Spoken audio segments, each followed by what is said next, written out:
Hey everyone, welcome to the first episode at casestudieslounge.com.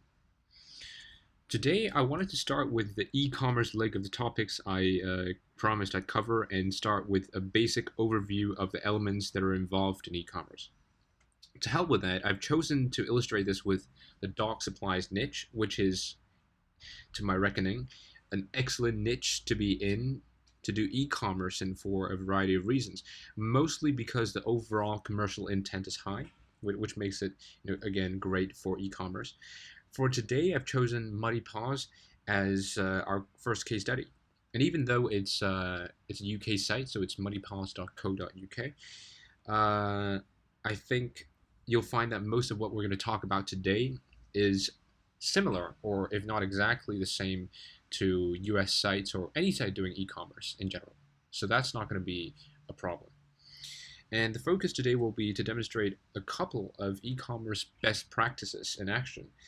And let's start with elements Muddy Paws does exceptionally well on. First of all, trust.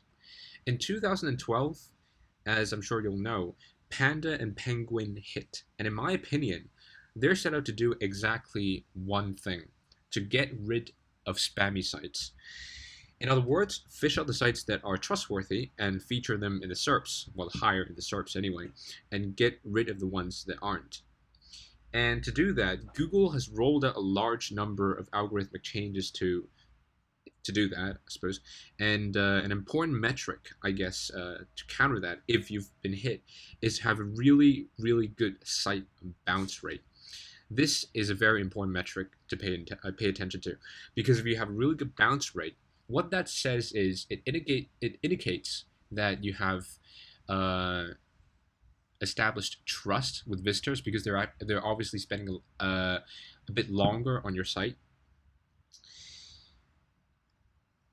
and it's a general indication that visitors that are coming to your site are actually interested in what your site has to offer, whether it be content or, in this case, in e-commerce, the products that you're featuring. And one part, again, in improving the bounce rate of visitors is actually in increasing your site's credibility. So let's start with the trust elements that Muddy Paws have. First off, a toll-free number.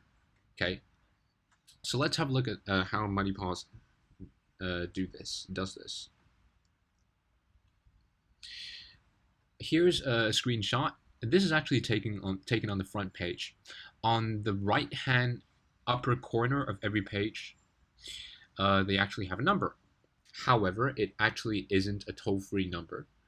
So if I had to improve this site, I'd definitely put in a toll-free number there. But I don't think it matters that much, because what Google's looking for is a number that you can call, a legit number that works. So I don't think it matters that much anyway. Secondly, this is actually an image, not text.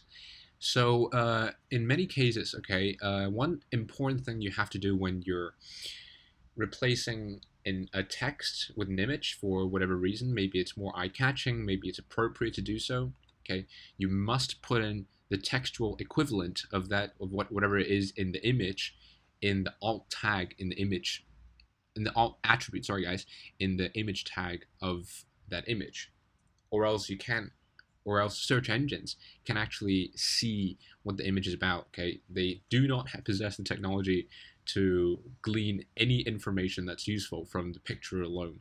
You have to tell them what it's about. Second of all, while it's not, I guess, directly attributable to SEO benefits, they feature a huge repository of brands, as you can see here.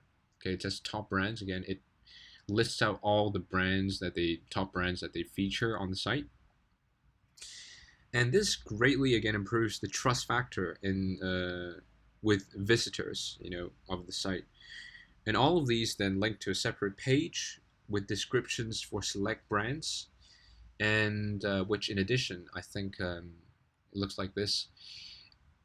This is a great example of relevant interlinking, which is great for improving the on-site SEO factors. So, second of all, if you can, try and feature some brands. Okay, that really helps you, I guess, leverage that trust that customers already have for these brands if they're well known, or if not, it just simply leverages the fact that you're working with manufacturers and brands in your industry, which is generally better than not having anything. Just having your customers see that you're kind of like a lone wolf, a one-man team doing your own thing. So it's always great to feature the brands of the products that you have on your site. Third of all, trust seals. And this is what it looks like. While the Norton Secure, that's really the trust seal. Bunching with the payment processor and the cards the website accepts with the trust seal contributes. Okay, it makes it stand out a little bit more, and all of them combined, they overall just contribute really to the trust factor as well. And I think it's probably a well-known fact, but in marketing, if you put a trust seal on, especially on the checkout page, I think it's more relevant in the checkout process. It always ends up increasing conversions in every single case. So it's obviously in our best interest to include trust seals, especially on checkout pages. Fourth of all, okay, there are the all too important SSL certificates. In a nutshell, if you do not have one, get one. It is so important, especially if you're doing e-commerce. And this is what a site, okay, with SSL certificates look like, with the verification information there on the Chrome browser. And here's the SSL status as verified by Norton. Fifth, their website also features live chat. And my take on it is, if you can afford it, feature it. Also, it's important to place it somewhere visible, and it's important to make your operating hours very clear. Again, that just adds a bit of confidence to your customers, and it just kind of like says to them, you've come to our site, we're very grateful, we want you to be in really good hands. You're going to be taken care of well, so feel free to drop in a line and talk with us whenever. We will be there to answer all of your questions. You want it to be like that, even though probably 90% of customers won't use it. Okay, you just want it to be there, and it really does increase that trust level. But one thing you really have to do is to make it visible. Like, for example, Muddy Paws has it right at the bottom. This is actually the footer of the site. I'd probably place it somewhere a bit more conspicuous, perhaps to the left or the right side of the page. So that would be number 5, live chat. So that's what the live chat window looks like. Number 6, there's also the customer feedback record, and in this case they're using a software called Fivo. Now, you don't really have to have a massive sales volume for this, and I think that this just again contributes to the fact that this is proof that your site is real. It's legit. It's a legit business, and that people have bought from it. So you want to feature some proof of that on your website. Here's what it looks like, and judging from that, you can probably see that this is a huge website, just from the frequency of the customer reviews that they're getting. So number 7 would be any identification, not necessarily company information, but any identification information would be very useful. And if you're a company, if you actually own or have registered a company, that'd be very easy to do, right? For Muddy Paws, what they've done is at the footer, besides the copyright notice, they also have a company registration number of whatever, and the VAT registered number. That's kind of like the value-added tax that's applicable in the UK. If you have a similar tax number, you can feature that. Okay, whatever is appropriate to identify you in your own country. So that would be all the trust factors that Muddy Paws have implemented on their site. So that about sums up how Muddy Paws, increases its overall credibility by using these trust factors. Next, let's address social media. Now, I think that my take on social media is the use of it tends to vary from niche to niche, and it's quite unfortunate since that's just the way it is. There are certain niches that can't live without it, while others just can't do with it. Here, we've got a perfect example of the former. A niche where social media is a must, and a site which uses it strategically. If you browse the site, the only place that leads to its social media properties are right at the very bottom. I think we have a screenshot of that. There we go. This is actually taken at the bottom of the page. It's above the footer, if my memory serves me right. In other words, visitors have to scroll all the way down to see two icons. However, I strongly do believe that their social media strategy lies beyond, or rather, the promotion of their social media properties lie beyond waiting for people to find the icons at the bottom of the page. I suspect that they promote it heavily during the sales checkout process. Probably when they finish processing the sales, they say, please like our page or join us at social media. At Facebook or Twitter, for more information and updates and all that kind of good stuff. As well as via follow-up emails, as well as using, I guess, various traffic sources like forums and relevant blog owners to send traffic directly to their Twitter and Facebook pages. And after taking a look at how they use Twitter and Facebook overall, I personally think that they use Facebook a lot better than Twitter. Probably because Twitter is just, I don't think it's as relevant as Facebook. I don't think it's as good as a medium as Facebook to use, because Twitter is very short and you can't really express a lot on it. Excuse me, guys. And there's only so much you can say within 140 characters, and it's limited to one type of update. I mean, on Facebook, you can do all sorts of things. You can upload photos that actually show, and all that. So, anyway, let's dive straight into how they actually update their Facebook pages. The first thing I guess you'll notice is that the page is embedded with official information like address, phone number, operating hours, all of which contribute to trust. And this information isn't really difficult to put up there, again, if you actually have registered a company. And whenever you can, you should definitely do the same thing. And here's a screenshot.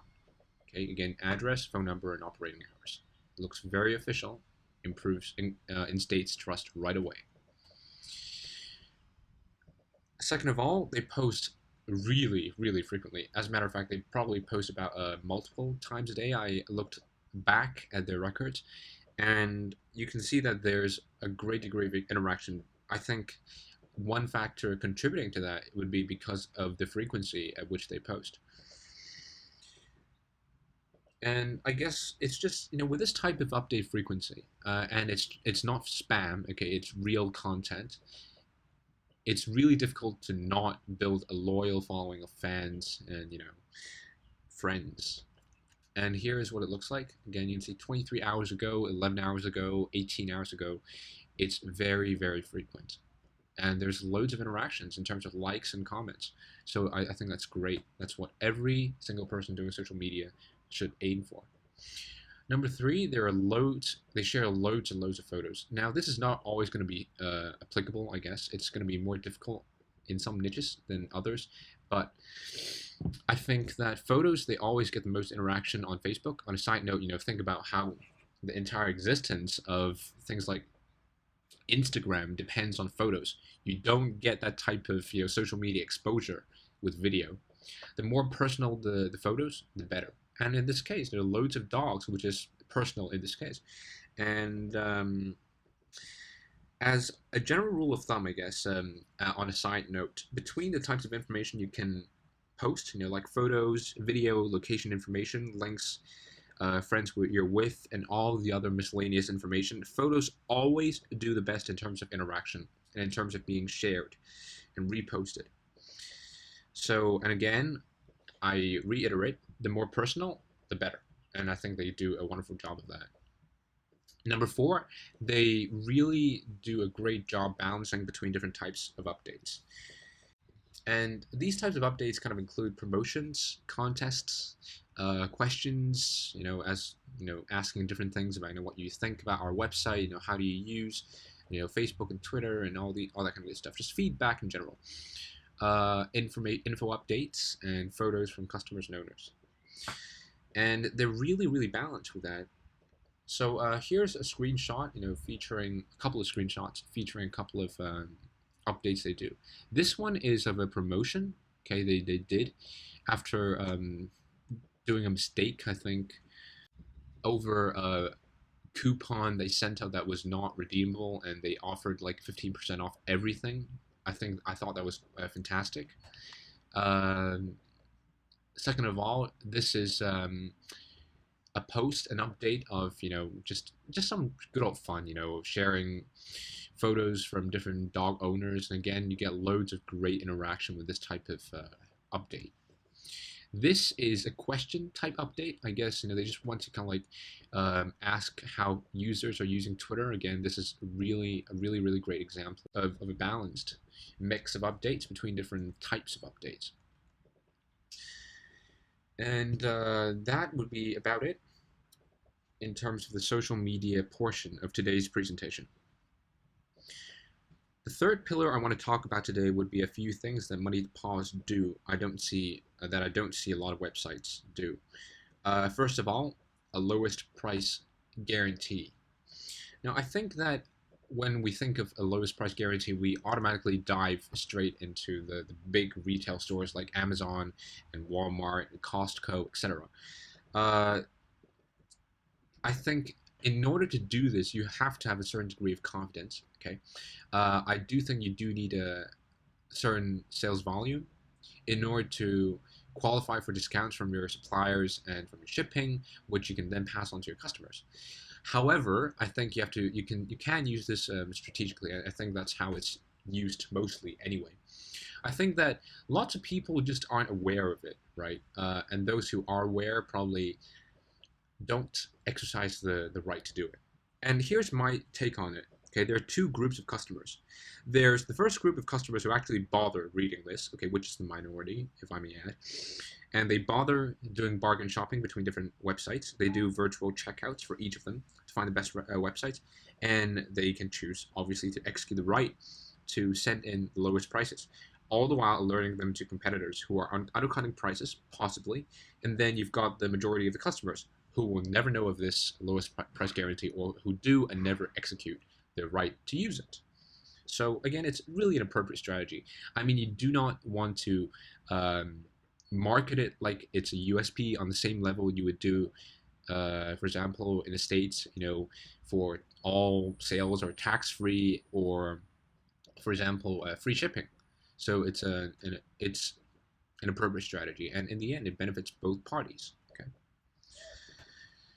And here's their price promise. You can have a look at how they implement it. Second of all, they have a really clear delivery policy, and I think it's exceptionally great. It's very upfront. The prices are listed upfront, and they have very clear instructions as to how the entire process works. They also talk about international handling and how that works for customers. All the details are in there.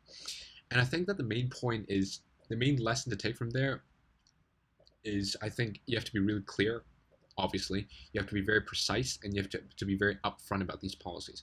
And I think that along the way, it's kind of like obvious that we have to do this, but I guess you're caught up in all the administrative, work in the beginning, just setting your site up and just getting things running and getting your site to be profitable, and we kind of neglect that. So once our sites are profitable, we can then go back and look at our policies and say, oh, that doesn't actually look clear enough. Let's do something about that, right? So we can go back and have a look. So it's very useful oftentimes to have a very clear, a giant checklist of best practices for doing different business models online. And this is their delivery policy, and as you can see, very clear. Third of all, charity. Now this, I think, we're going beyond the scope of business at this point. It's really about giving back, but I think the important point here to take away from this case study is only if it makes sense. Like, for example, if you sell something like industrial equipment, like log splitters, it really doesn't make sense to include charity into the mix. But here, we've got a great community of dog rescue and relevant charities. So I think it's hugely relevant, and it makes a great case to include charity. And here, for example, Muddy Paws, they let's just move on to the screenshot first. There we go.